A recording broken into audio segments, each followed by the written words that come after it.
0 à 100 km/h en 5 secondes 7, 4 cylindres 2 litres VTEC turbo, 320 chevaux sur les seules roues avant. Voici la sportive d'un nouveau type, ou plutôt la Type R 2017. Ce qu'il y a de bien avec Honda, c'est que lorsque l'on propose une berline compacte sportive, eh bien on l'assume. Tout est fait pour la performance. Regardez ces entrées d'air immenses. Ce spoiler ici. Vous avez des grandes roues. Alors, que dire de l'aileron? Alors gigantesque, absolument gigantesque. Une vraie voiture de rallye. Et particularité, vous avez ici 3 sorties d'échappement. 2 sorties d'échappement pour les gaz. Et cette sortie au milieu, c'est pour le son. 320 chevaux, 10 chevaux supplémentaires par rapport à la version précédente. Vous avez affaire à une bête de course. Et il est fort à parier qu'avec tous ces artifices aérodynamiques et ses nouvelles suspensions, la Honda Type R assurera des performances de haut rang.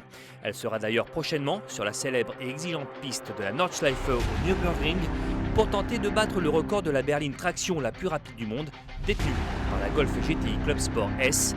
Le lancement commercial de la fusée est programmé pour cet été.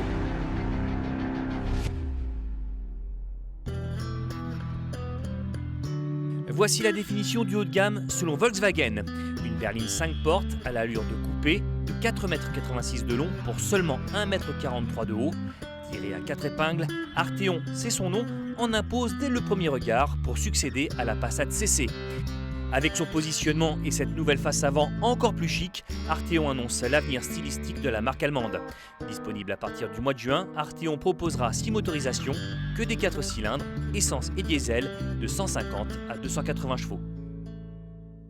D'après vous, quelle est la voiture la plus produite en France? Eh bien, avec 238 000 autos sorties des usines de Valenciennes, eh bien, il s'agit tout simplement de la Toyota Yaris.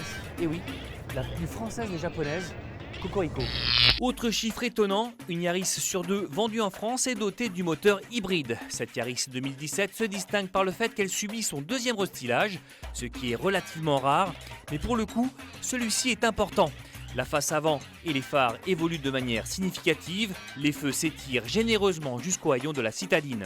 La Toyota profite également de cette mise à jour pour se doter des dernières technologies de pointe, comme entre autres le système de précollision et le freinage automatique d'urgence. Plus d'équipement donc, et une hausse des tarifs de 250 €. Et le moteur diesel, c'est terminé, il disparaît du catalogue. Sur le stand Seat, une citadine made in Barcelone dévoile ses belles courbes. L'Ibiza de 5e génération, fer de lance commercial de la marque espagnole, s'inspire très largement de la León. Son style à la fois dynamique et sobre met en avant une qualité de fabrication en net progrès. Il faut dire que la génération précédente a vécu 10 ans et cela commençait à se voir. L'Ibiza reçoit la toute nouvelle plateforme du groupe et se l'ajoute technologique avec une dotation plus riche, avec par exemple phare full LED, hotspot Wi-Fi, écran tactile et régulateur de vitesse adaptatif. Alors le point fort de cette 5e génération de cette Ibiza, c'est son habitabilité. Alors, elle mesure quasiment la même taille que la précédente génération, en revanche, elle est 9 cm plus large.